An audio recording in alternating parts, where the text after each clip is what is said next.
Assalamualaikum warahmatullahi wabarakatuh. Kepada yang terhormat Ibu Nur Priyadini selaku Kepala SD Negeri Pelunggaran 01, kepada yang terhormat Bapak Ibu Dewan Guru SD Negeri Pelunggaran 01. Puji syukur alhamdulillah pada kesempatan siang hari ini kita bisa berkumpul bersama dalam acara calon guru penggerak saya untuk memenuhi tugas yaitu tentang diseminasi budaya positif di SD Negeri Pelunggaran 01. Saya ucapkan terima kasih kepada Bapak Ibu semuanya karena telah menyempatkan waktunya untuk bisa bergabung dalam acara ini. Nah, sebelumnya perkenalkan dulu, nama saya Nur Hayati. Saya bekerja di SD Negeri Pelunggaran 01. Pekerjaan saya adalah sebagai guru kelas. Dan perkenalan juga, ini adalah fasilitator saya dalam pendidikan guru penggerak, yaitu ada Ibu Tri Woniani Yustisio dari guru SMA Negeri 7 Purworejo, dan ada Ibu pengajar praktek saya sebagai pendamping saya, yaitu Ibu Indri Fitriani dari SD Negeri Poggading. Sebelumnya, acara diskusi ini mempunyai tujuan kegiatan. Yang pertama, kegiatannya adalah menyebarkan paradigma pembelajaran baru, yakni pendidikan yang berpihak pada murid.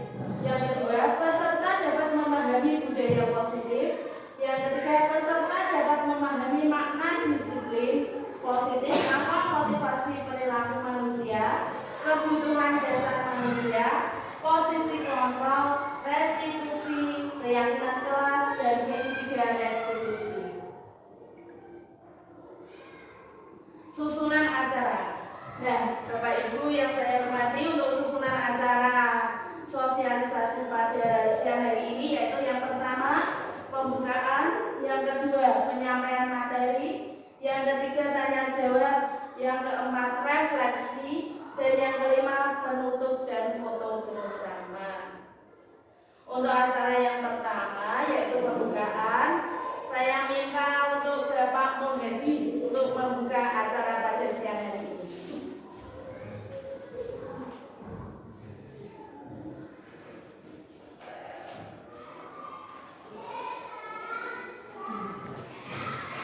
Assalamualaikum warahmatullahi wabarakatuh. Waalaikumsalam warahmatullahi wabarakatuh. Agar diberi kelancaran dalam pertemuan kegiatan hari ini, mari kita berdoa menurut kepercayaan dan agama kita masing-masing. Berdoa mulai.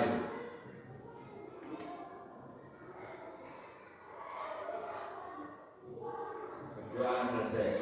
Terima kasih. Assalamualaikum warahmatullahi wabarakatuh. Waalaikumsalam warahmatullahi wabarakatuh. Terima kasih saya ucapkan kepada Bapak Muhadi karena telah memimpin doa bersama. Yang kedua adalah ice breaking. Nah, Bapak Ibu coba berdiri sebentar untuk merelaksasikan tubuh kita. Yuk. Nanti, ya. Nanti saya berkata Simon says, ya. Pernah ya? Nah, melakukan ice breaking itu Simon says. Terus kalau ada kata Simon says, itu nanti kita melakukan gerakannya. Kalau Simon says selamat pagi, berarti tepuk 1. Simon says selamat siang, tepuk 2. Simon says selamat sore, tepuk 3. Simon says selamat malam, tepuk berapa? Ya, tidak tepuk karena malam itu buat kita tidur. Nah, yuk coba sekarang. Simon says, oh gini, nanti kalau yang salah berarti dia duduk. Kalau yang benar tetap berdiri. Yuk, yuk siap? Ya. Yuk 1. Simon says selamat siang. Simon says selamat siang, selamat pagi. Salah.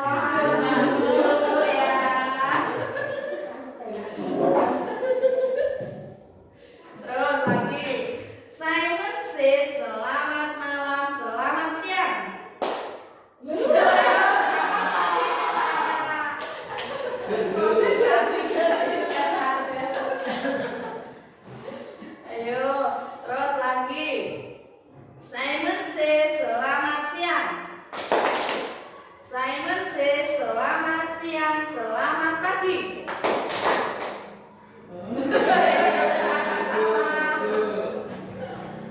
Yuk, Simon says selamat siang.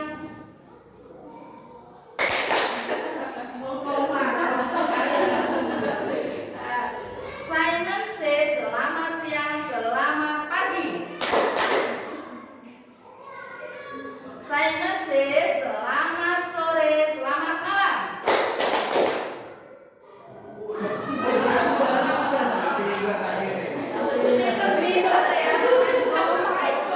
Ada 1, 2, 3, 4, 5. Nah, sekarang coba saya ganti sedikitnya yang ini. Angka ketiga, sebutkan angka ketiga. Maksudnya huruf ketiganya apa? Coba kalau pas. S. Terus sepatu. T.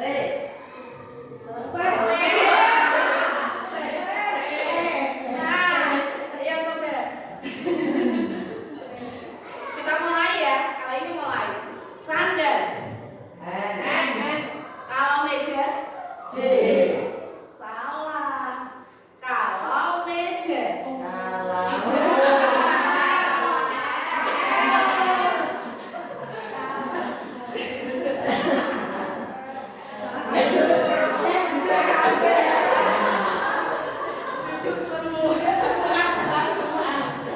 Ya, terima kasih Bapak Ibu telah melakukan speaking pada siang hari ini. Terus kita pada sesi yang ini adalah sesi penyampaian materi. Materinya adalah budaya positif. Apa itu budaya positif? Budaya positif adalah nilai-nilai kebajikan universal yang disepakati dan menjadi kebiasaan bersama yang akan dilakukan dalam waktu lama. Itu adalah budaya positif.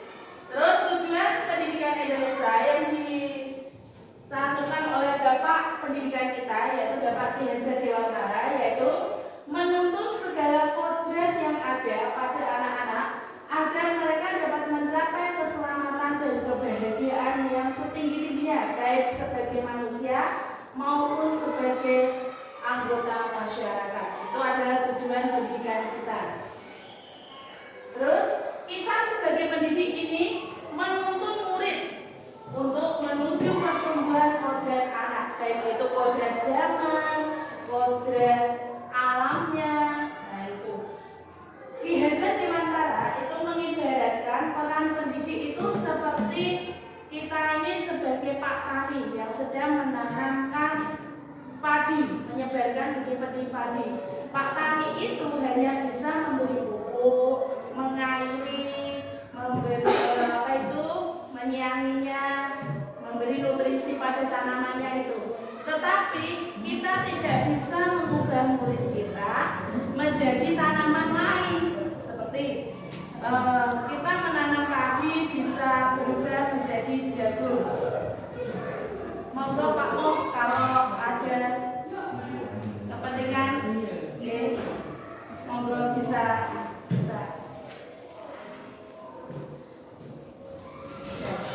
Itu Bapak Ibu, kita ini memperlakukan murid itu kita menuntut menuju keselamatan dan kebahagiaan yang setinggi-tingginya. Terus konsep ini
Pancasila.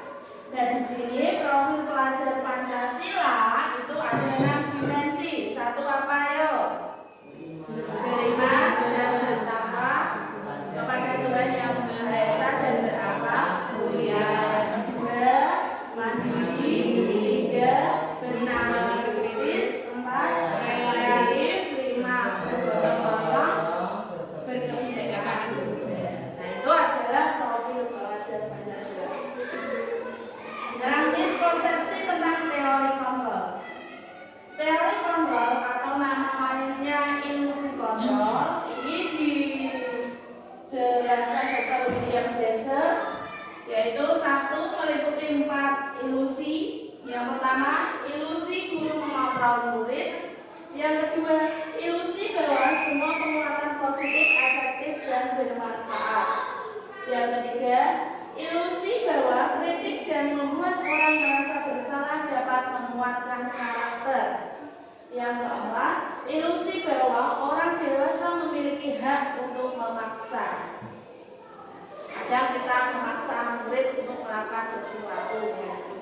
Terus ada pertanyaan kemarin nih Bapak Ibu ya, harus kita jawab. Nanti kita jawab setuju apa tidak, oke? Satu, hukuman dapat mendisiplinkan anak. Setuju apa tidak? Setuju. Alasannya apa coba? Hukuman dapat mendisiplinkan anak. Alasannya? Pak coba yuk. Ya Pak.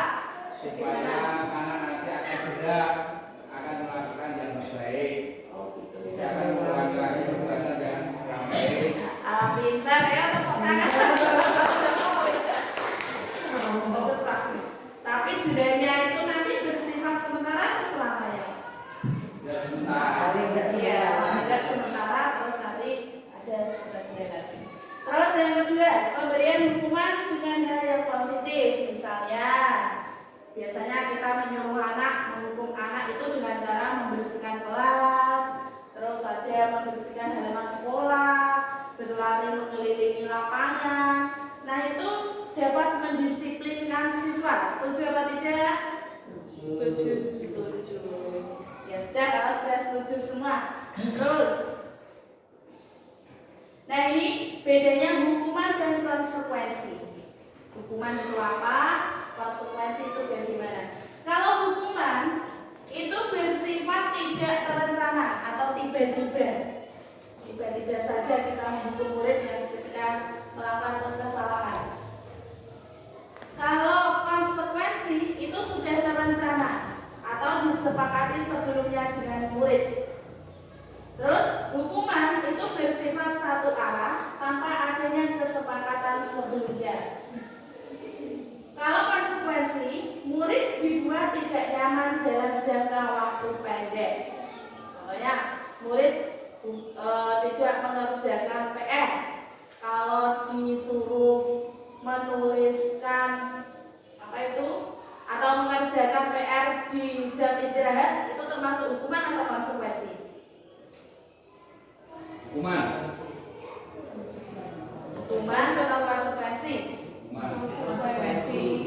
Konsekuensi. Hukumannya itu bisa berarti apa? Bisa berupa menyapu kelas, mengelilingi lapangan, itu hukuman. Terus yang ketiga, hukuman yang diberikan bisa hukuman fisik atau psikis, sehingga murid akan merasa tersakiti atau tidak nyaman. Kalau kita memberi hukuman secara psikis atau fisik, itu nanti murid akan merasa tersakiti dan dia merasa tidak nyaman. Kalau konsekuensi itu biasanya diberikan atas data yang bisa diukur. Terus hukuman yang keempat itu perbedaannya, sistem tidak akan berjalan jika murid tidak takut. Itu kalau hukuman, kalau kita menghukum murid tapi muridnya tidak takut, itu nanti hukuman kita berarti tidak berjalan. Terus sikap guru senantiasa memonitor anak, ini kalau konsekuensi. Yang kelima, murid membenci peraturan. Itu kalau kita menggunakan hukuman, itu nanti murid itu akan membenci peraturan. Terus konsekuensinya,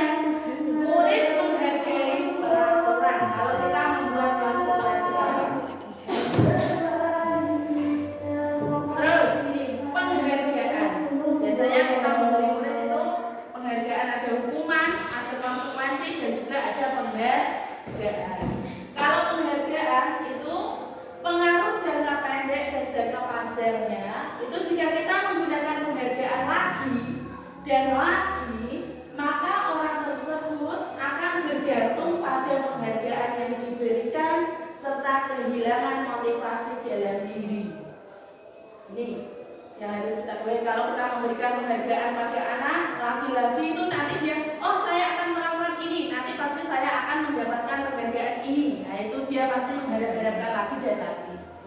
Terus motivasi dari dalamnya untuk melakukan itu tidak ada. Terus yang kedua, penghargaan itu tidak efektif jika kita memberikan seseorang suatu penghargaan untuk melakukan sesuatu. Maka kita harus terus-menerus memberikan penghargaan itu jika kita ingin orang tersebut meneruskan perilaku yang kita inginkan. Yang ketiga, Bapak Ibu, penghargaan itu merusak hubungan. Bagaimana bisa begitu penghargaan bisa merusak hubungan? Nanti hubungan dengan temannya, ada teman yang mirip, oh kamu dikasih penghargaan, aku tidak, nah itu bisa merusak hubungan. Terus, penghargaan bisa mengurangi ketepatan dan juga penghargaan itu menurunkan kualitas karena tidak ada motivasi dari dalam diri murid. Sekarang, disiplin positif. Apa makna disiplin positif? Nah, disiplin positif itu adalah dari kata disiplin yang berarti belajar. Disiplin mengacu pada disiplin diri yang memiliki tanggung jawab terhadap apa yang dilakukannya berdasarkan nilai-nilai yang diyakini.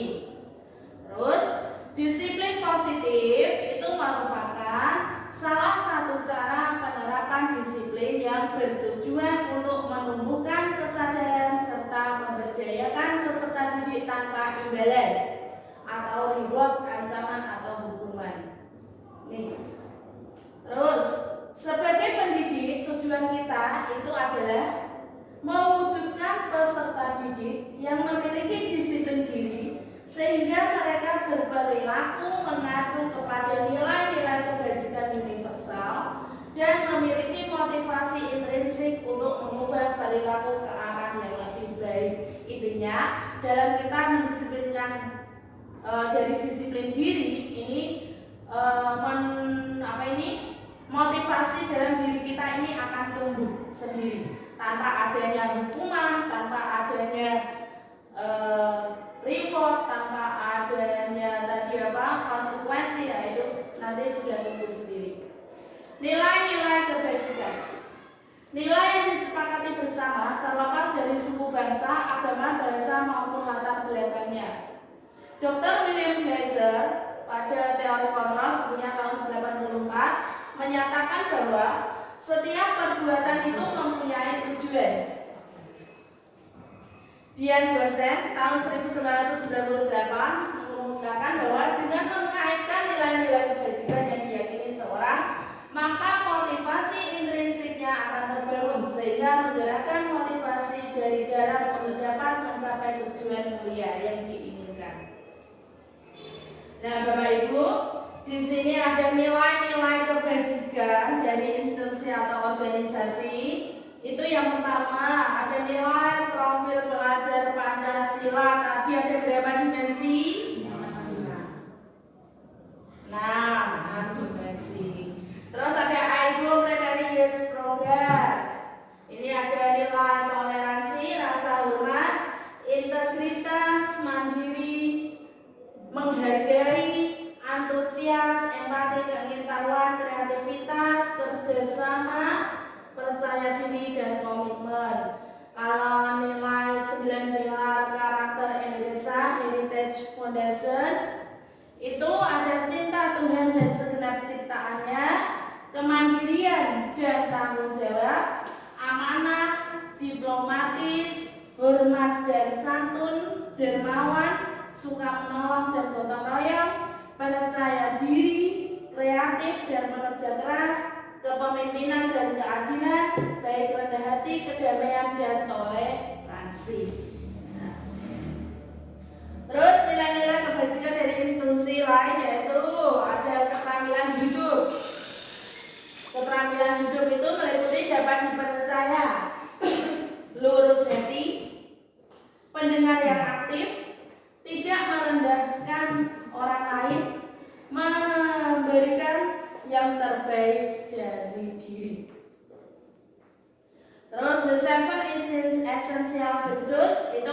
empati, suara hati, kontrol diri, rasa hormat, kebaikan, toleransi, dan keadilan. Ada Vitus Project, proyek nilai-nilai kebajikan itu nilai-nilai yang baik, yang kita rasa nilai baik itu adalah nilai-nilai kebajikan. Ya.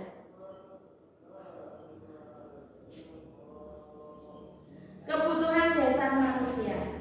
Bapak Ibu, kita ini sebagai manusia pasti mempunyai kebutuhan. Oke? Entah itu kebutuhan berupa rumah, kebutuhan utama, kemudian makan, makan, minum, nah itu termasuk dalam kebutuhan. Nah, dalam kebutuhan ini pasti memiliki tujuan tertentu dan semua usahanya itu terbaik yang kita lakukan adalah dalam rangka agar kebutuhan dasar kita terpenuhi dengan baik. Nah, Bapak Ibu yang harus kita ketahui, kebutuhan dasar manusia itu ada 5. 1, bertahan hidup. Yang kedua, penguasaan. Yang ketiga, kebebasan.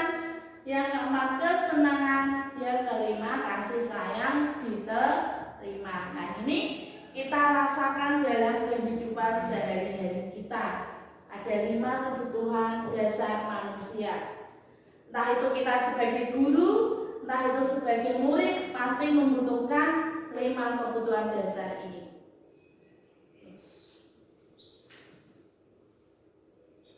Motivasi perilaku manusia. Manusia itu akan bertindak jika motivasi. Motivasi itu merupakan dorongan yang timbul pada diri seseorang secara sadar atau tidak sadar untuk melakukan suatu tindakan dengan tujuan tertentu. Nah, ada 3 motivasi perilaku manusia. Yang pertama, menghindari ketidaknyamanan dan hukuman. Yang kedua, untuk mendapatkan imbalan atau penghargaan dari orang lain.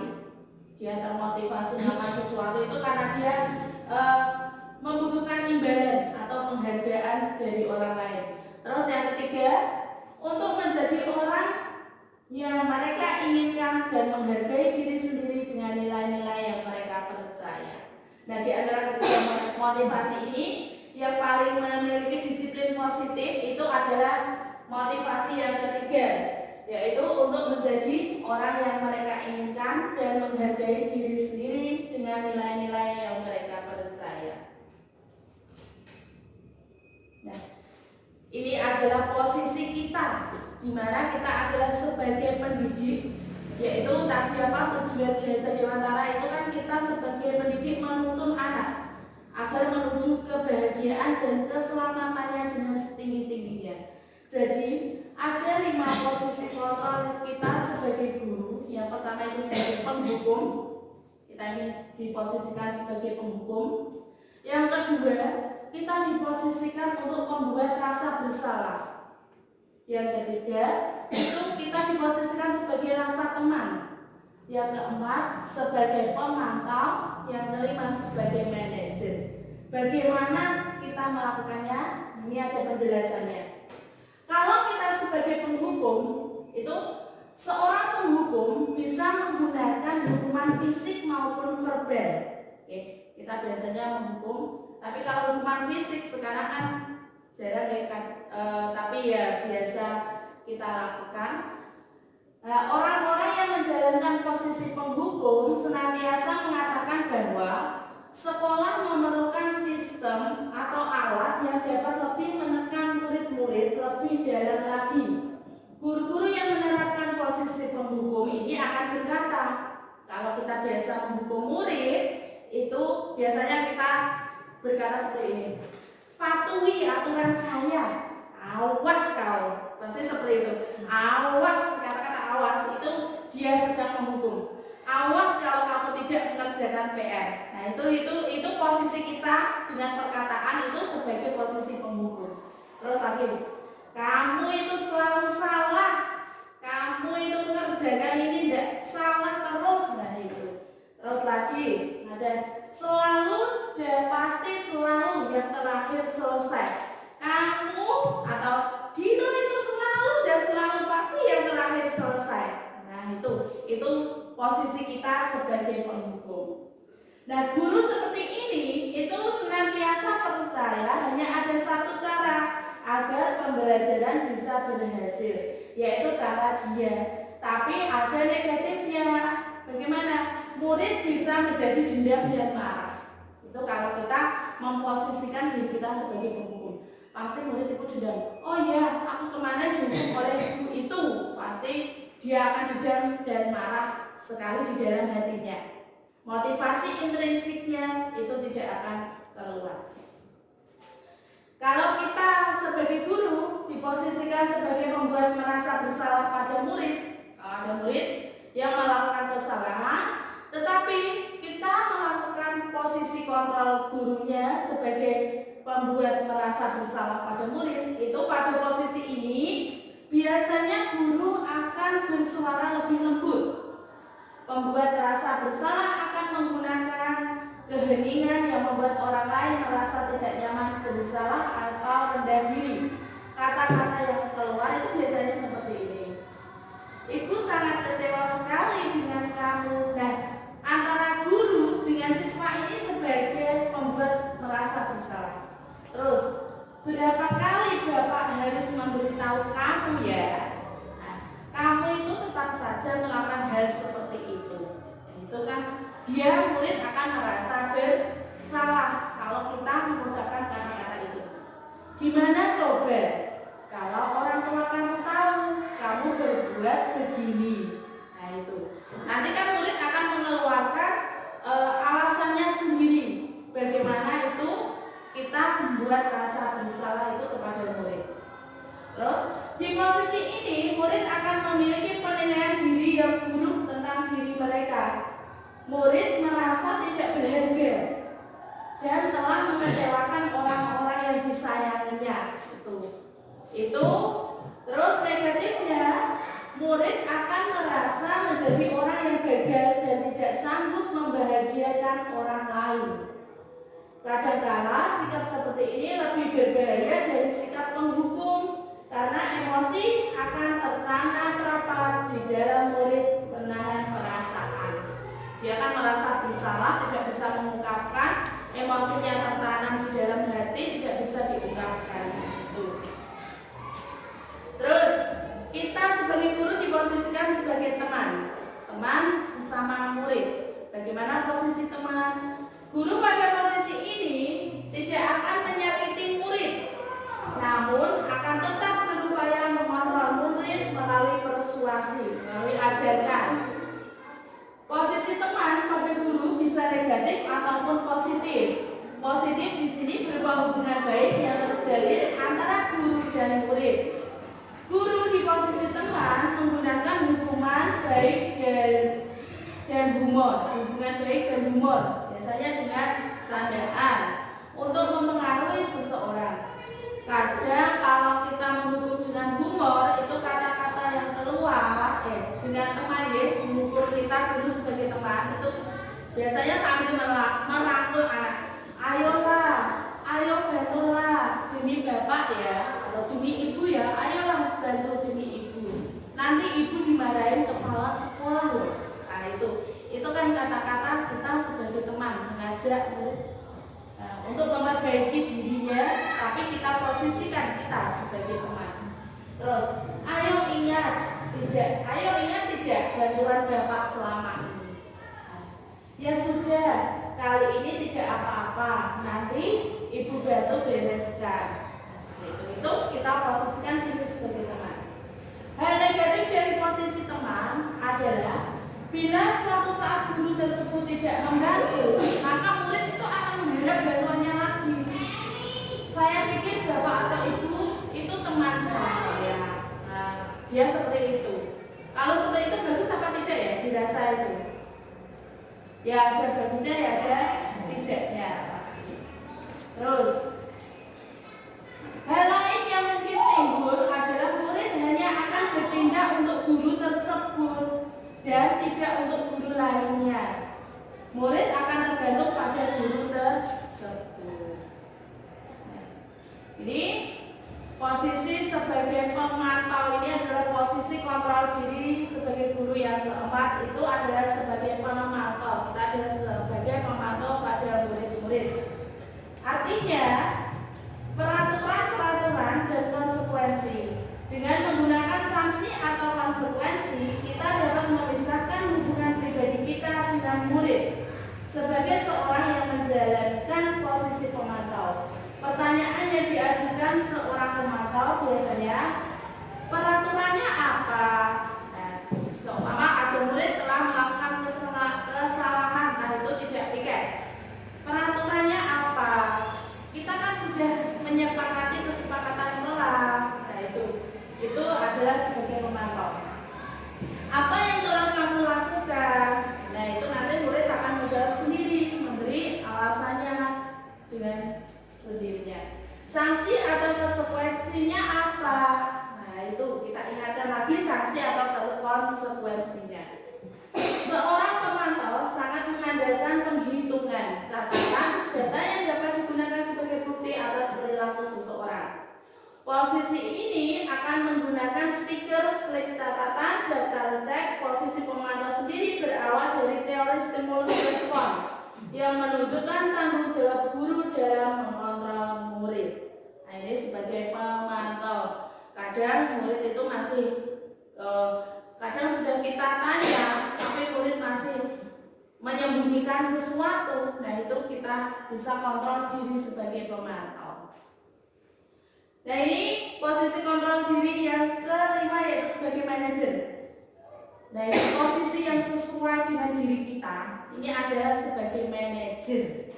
Manajer itu adalah posisi di mana guru berbuat sesuatu bersama dengan murid, mempersilahkan murid mempertanggungjawabkan perilakunya, mendukung murid agar dapat menemukan solusi atas permasalahannya sendiri. Seorang itu menjadi manajer telah memiliki keterampilan di posisi teman maupun pemantau. Itu kalau kita memposisikan diri sebagai manajer itu sudah menjadi teman atau pemantau. Dan dengan demikian bisa jadi di waktu-waktu tertentu kembali kepada kedua posisi tersebut bila diperlukan. Namun bila kita menginginkan murid-murid kita menjadi manusia yang merdeka, mandiri dan bertanggung jawab, maka kita perlu mengacu pada restitusi. Nanti dalam manajer ini diterapkan di restitusinya. Restitusi itu apa? Restitusi itu adalah mengembalikan si anak ini ke dalam kelompoknya lagi. Seumpama ada anak yang lagi bertengkar dengan temannya, kita fungsikan diri kita sebagai manajer. Kita cari tahu masalahnya apa, terus setelah itu menstabilkan identitasnya nanti, terus menanyakan keyakinannya apa. Oh keyakinan kita yang sudah buat itu bagaimana? Nanti ada cara-caranya. Tadi Bapak Ibu sudah mengetahui 5 posisi kontrol kita, yaitu 1 menjadi penghukum, yang kedua menjadi pembuat rasa bersalah, yang ketiga ada menjadi pemantau, keempat menjadi teman, kelima adalah sebagai manajer.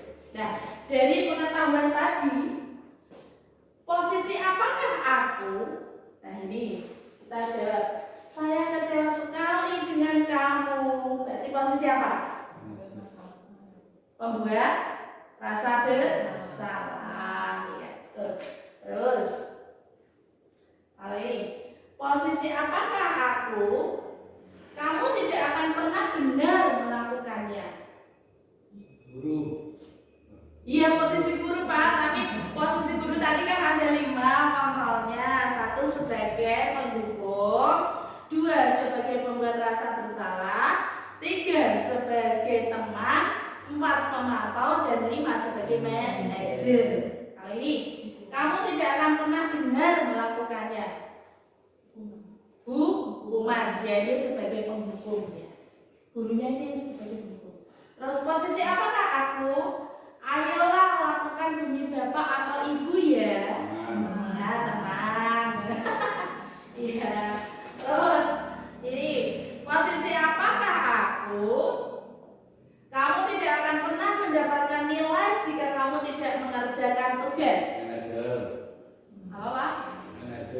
Kamu tidak akan pernah mendapat nilai jika kamu tidak mengerjakan tugas. Pembuat merasa bersalah karena kalau dia tidak mengerjakan, dia tidak dapat nilai. Posisi apakah aku? Baik. Apa rencanamu untuk menyelesaikan masalah ini? Manajer, karena dia membuat solusi, solusi masalah itu adalah manajer. Tanggung jawab manajer itu membuat solusi.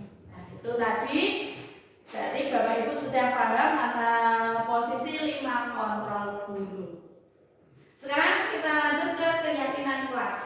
Nah, ini Bapak Ibu untuk menstabilkan murid kita di dalam pembelajaran, itu sebaiknya sebelum kita melakukan pembelajaran itu kita buat keyakinan kelas dulu. Keyakinan kelasnya itu caranya dibuat kesepakatan kelas. Kita buat tadi nilai-nilai kebajikannya yang ada itu kita gali dari murid. Murid kita tanya, sebenarnya kalian itu mimpi bagaimana tentang kelas kita? Kelas kita ini kalian punya mimpi apa? Nah, itu kita gali. Nanti anak-anak akan menuliskan sendiri. Anak-anak dikasih kertas seperti itu. Nanti anak-anak menuliskan diri tentang mimpi-mimpi,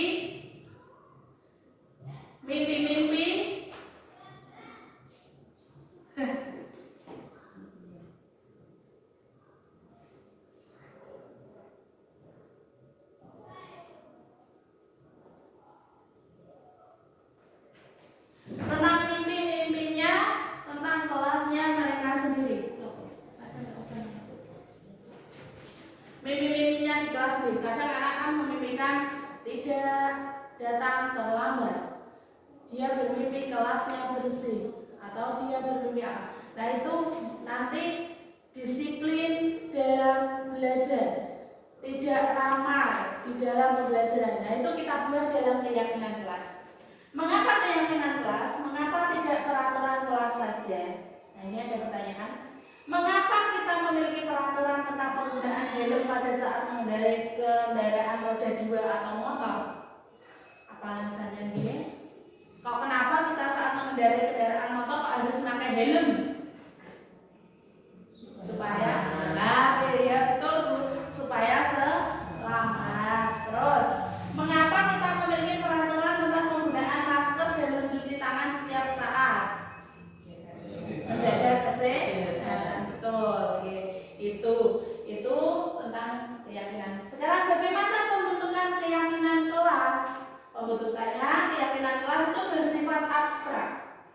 Yang kedua, berupa pernyataan universal. Yang ketiga, dibuat dalam pernyataan positif yang baik-baik saja. Jangan ada tidak boleh, itu jangan. Kalau keyakinan kelas itu pembuatannya seperti ini. Kita harus disiplin supaya motivasi intrinsik dalam diri siswa itu muncul. Kita harus disiplin. Kita datang tepat waktu. Jangan kita tidak boleh terlambat, jangan seperti itu. Kita harus mengutarakan kata-kata yang positif saja. Sedikit saja agar mudah diingat. Seperti jujur, kami jujur. Nah, gitu aja sudah menjadi keyakinan kelas. Jujur itu kan bisa jujur dalam perkataan, perbuatan. Nah, seperti itu.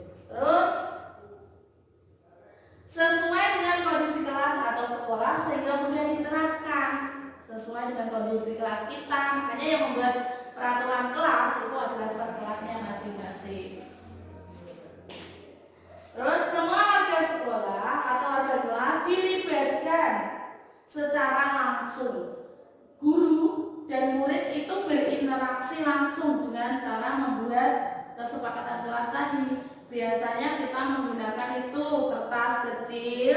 Nanti anak diberi kertas, dia menuliskan tentang mimpi-mimpi kelas yang diharapkan itu apa.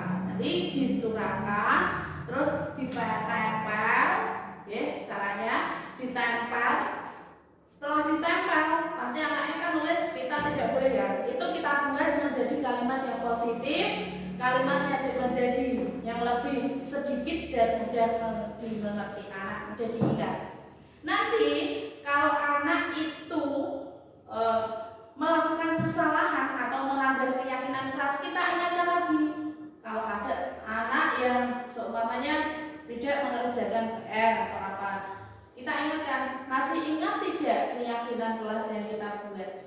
anak membuat keyakinan sendiri dan dia akan menentukan konsekuensinya sendiri. Biarkan anak itu menentukan keyakinan kelasnya sendiri, mewujud mimpinya apa untuk kelasnya sendiri. Kita sebagai guru itu hanya sebagai fasilitator, tidak untuk mengarahkan, hanya untuk mengarahkan anak saja.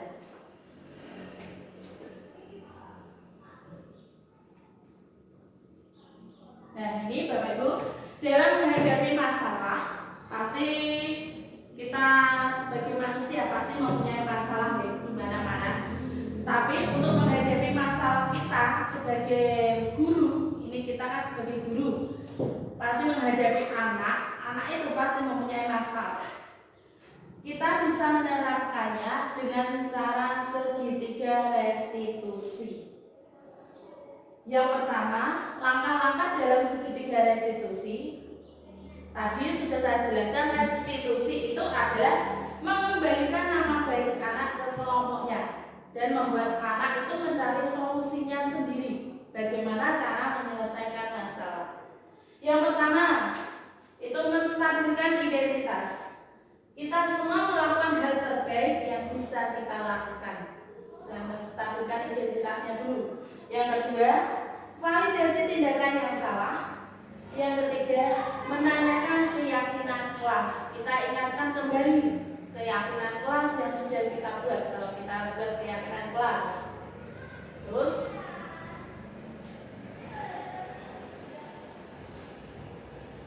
segitiga restitusi dalam menstabilkan identitas ini yang pertama itu caranya itu membuat salah itu tidak apa-apa nak. Nah, dengan kata seperti itu kita stabilkan dulu identitasnya. Salah itu juga apa-apa nak, tidak apa-apa. Terus tidak ada manusia yang sempurna. Ini kan posisi kita sebagai guru tadi kan yang lebih baik itu sebagai manajer, ya. Tidak ada manusia yang sempurna. Terus saya juga pernah melakukan kesalahan seperti itu. Terus kita bisa menyelesaikan ini. Bapak dan Ibu tidak tertarik mencari masalah, tetapi Bapak Ibu tertarik mencari solusinya bagaimana. Ayo kita cari solusi bersamanya apa. Kamu berhak merasa begitu. Kita stabilkan dulu identitasnya.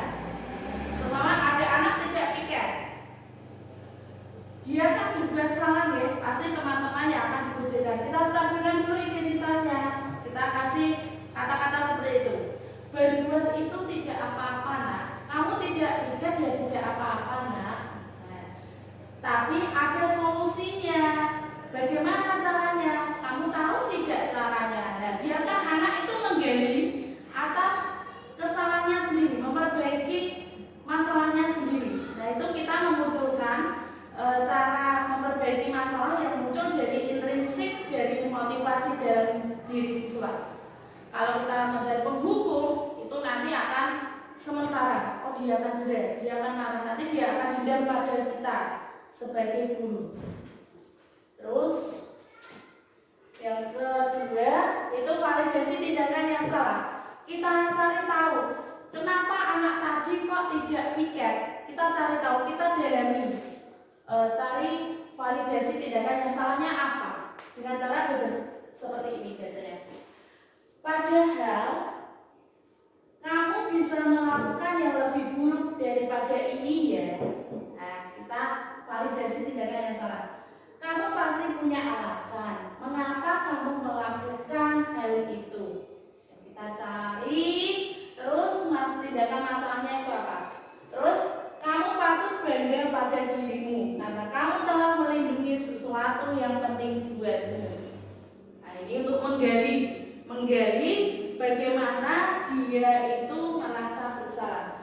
Terus kamu boleh mempertahankan sikap itu, tapi kamu harus menambah sikap yang baru. Itu cara kita mengatasi masalah pada anak. Terus segitiga restitusi yang ketiga, menanyakan keyakinan kelas. Tadi kan kita sudah sepakati ya, seumpama keyakinan kelas itu ada kita disiplin, kita bertanggung jawab. Nah, ada itu. Terus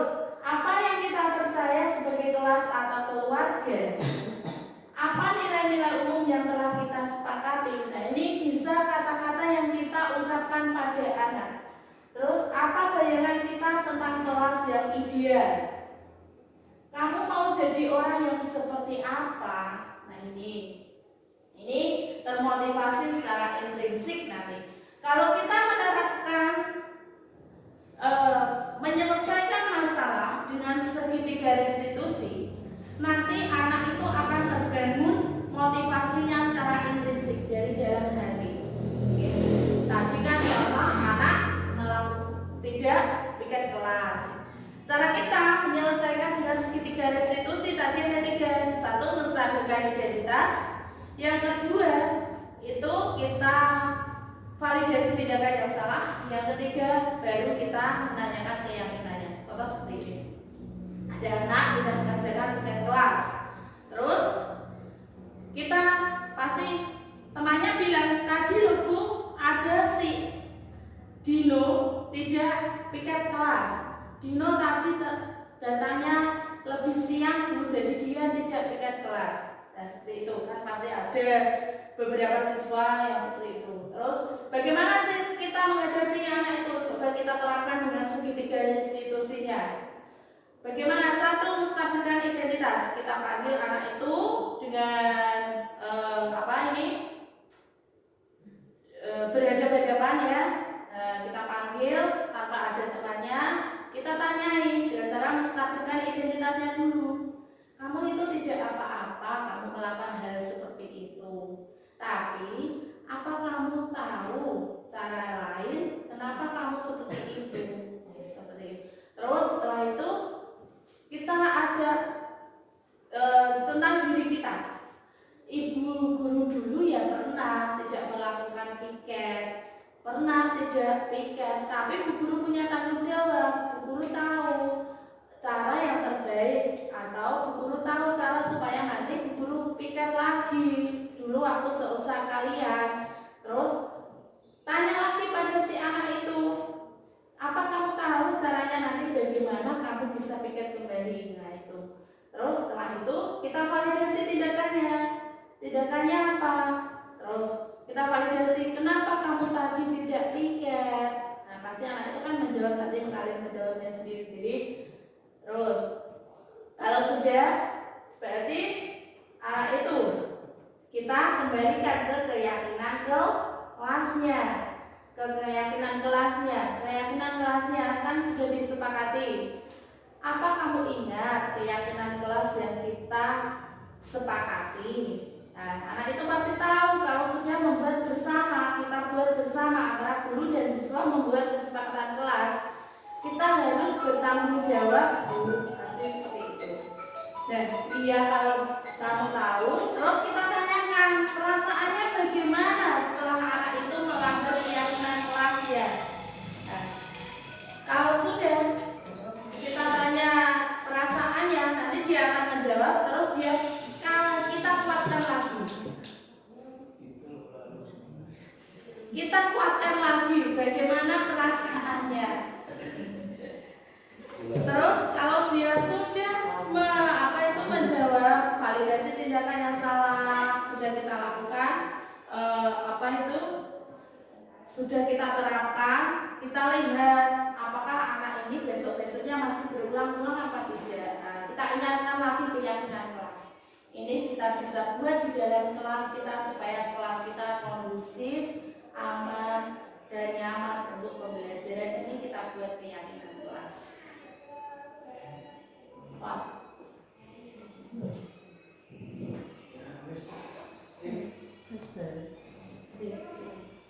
Bapak Ibu, ini adalah contoh dari yang bisa dibuka itu. Sebentar.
Nah, Bapak Ibu, itu adalah penyelesaian masalah dengan segitiga restitusi. Terus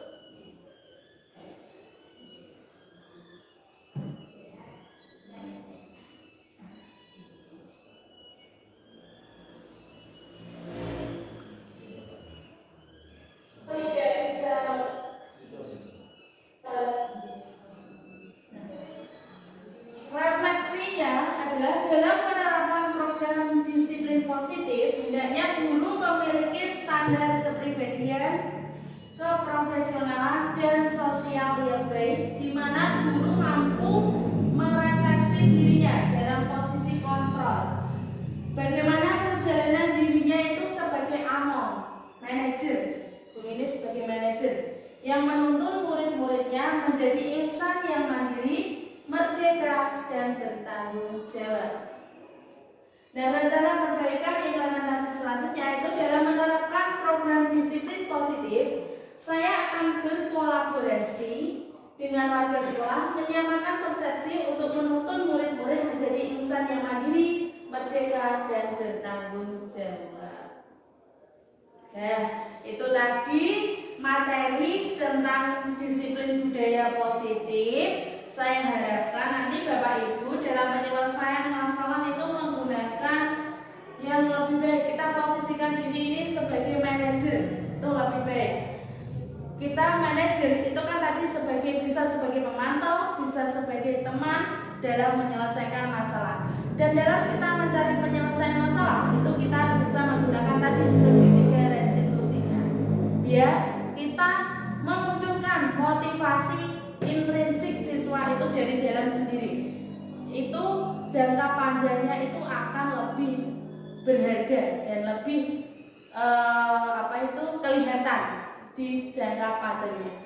Tapi kalau kita menghukum dengan cara tadi memberi penghargaan, itu akan terlihat di jangka pendeknya saja. Tapi nanti kalau sudah terjun di masyarakat, dia pasti kalau nggak dihukum ya dia tidak akan melakukannya lagi, dia akan melakukan kesalahan lagi. Nah, kita nggak memberi hadiah, dia tidak akan mau melakukannya itu. Kalau kita tidak memunculkan motivasi diri dari dalam siswa.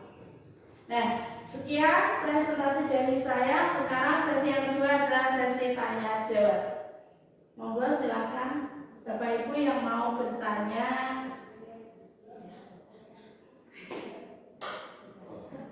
Apa pertanyaannya?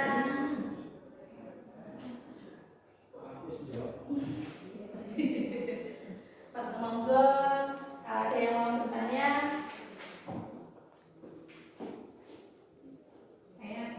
Ya, silakan Bu Rina. Bagaimana jika anak yang diberi restitusi masih tetap melakukan kesalahan yang sama? bagaimana kita ya memberi anak yang diberi restitusi masih tetap melakukan kesalahan yang berulang-ulang dan sama. Iya. Ada yang lagi? Ada lagi?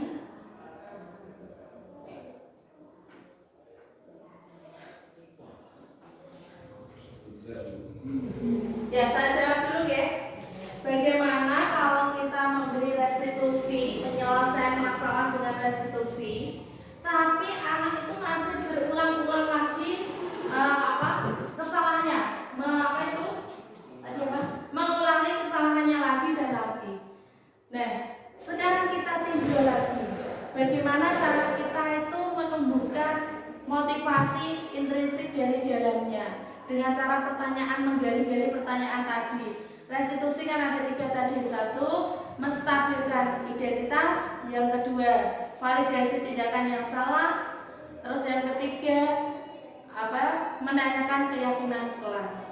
Kita cari lagi apakah kita gali diri kita sendiri, apakah kita melakukan restitusinya itu sudah benar atau salah atau belum sesuai. Kalau masih mendapat yang seperti itu, posisi kita kan tadi sebagai manajer, masih mendapatkan seperti itu, kita buat diri kita sebagai pemantau.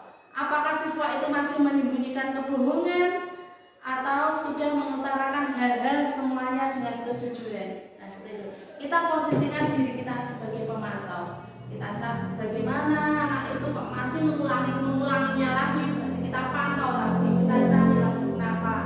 Validasi tindakannya itu bagaimana. Sudah, Bu? Ya. Terus ada lagi? Sudah? Ya.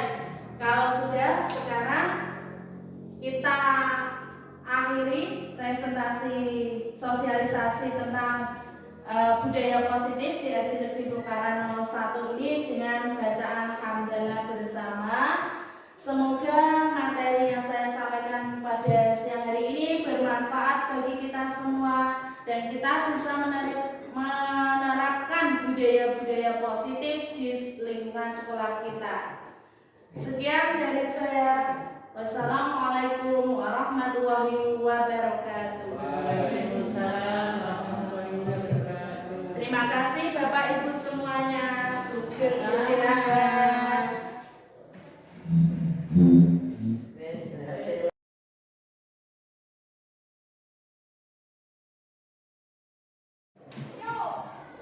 Assalamualaikum warahmatullahi wabarakatuh.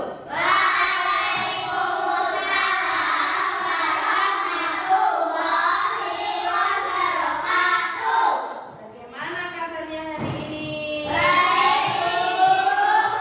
Sebelum kita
saya bagi untuk keyakinan kelasnya.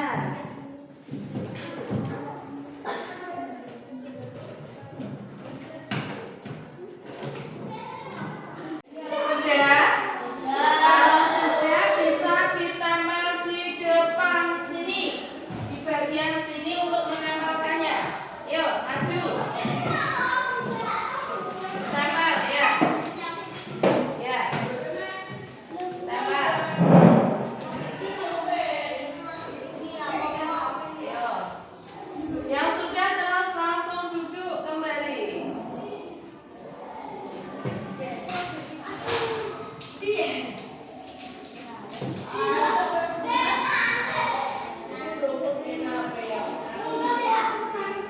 Ayo.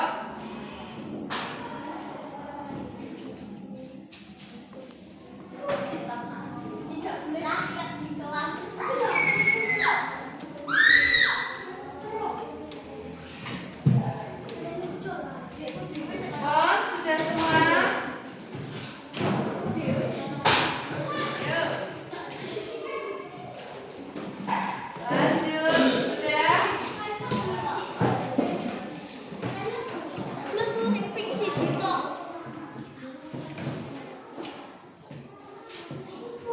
Ayo Mbak Lela.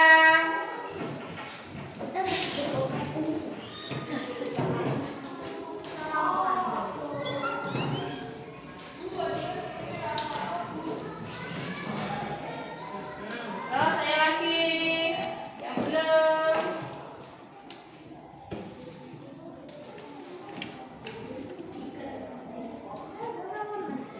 Iya. Ini adalah tadi keyakinan yang sudah kalian buat. Sekarang coba maju satu orang Dewa maju untuk membacakannya. Dewa. Ya dibaca ini apa? Tidak boleh membuang sampah. Terus ini tidak boleh makan dan minum. Terus ini. Nah, terus ini. Ya. Nah, untuk kata-kata yang tidak boleh kita ubah ke kata-kata yang positif. Coba, Ilwa. Kata-kata yang tidak boleh diubah ke positif dituliskan. Tadi berarti tidak boleh membuang sampah. Kata positifnya jadi apa? Hah? Iya. Kata positifnya jadi apa? Tidak bolehnya dihilangkan. Berarti jadi apa? Tidak boleh membuang sampah sembarangan. Berarti membuang sampah di tempat sampah. Ayo Mila, itu ya. Membuang sampah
mengerjakan tugas sendiri. Yo.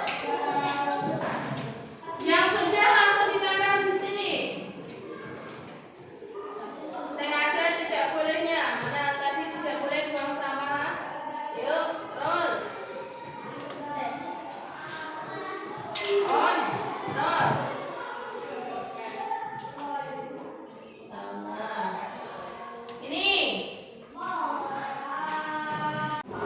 Sudah. Sekarang ini yang kedua. Tidak boleh makan dan minum, boleh makan saat istirahat. Berarti ini apa? Tentang apa? Makan setelah istirahat tenang. Berarti apa? Makan saat istirahat. Yang ada tulis. Ya, makan saat istirahat.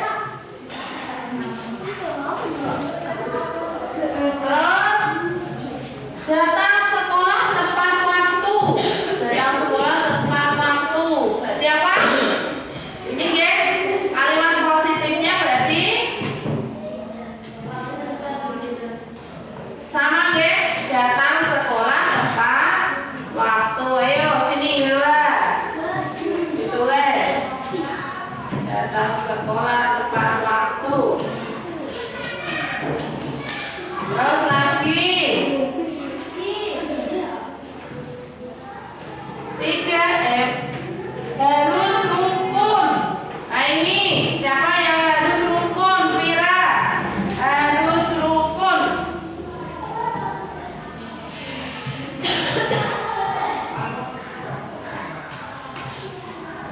Terus satu, tidak boleh mengerjakan tugas sendiri. Berarti harus jujur. Ini Dewa harus jujur. Yang sudah dikasih lem, sini Bu Guru bantu kasih lem.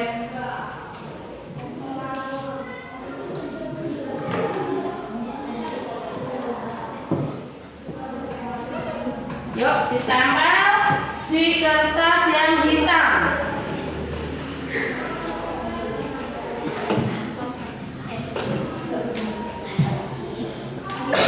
Yuk. Ya. Terus yang sudah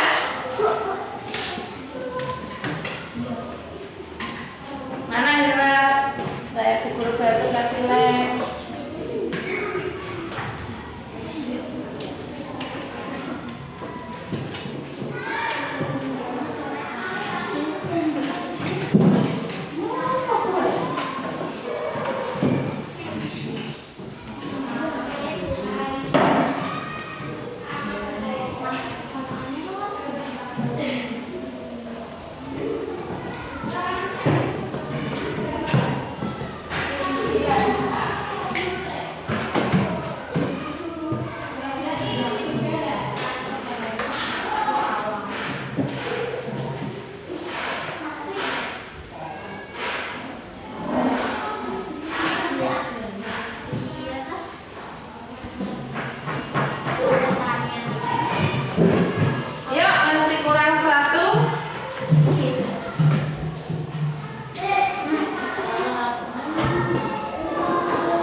Ini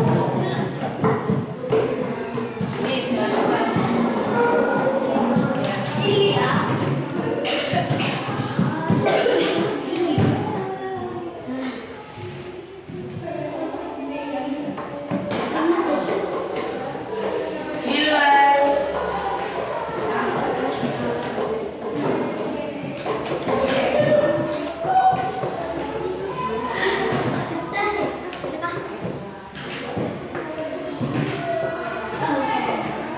Persiapan reses.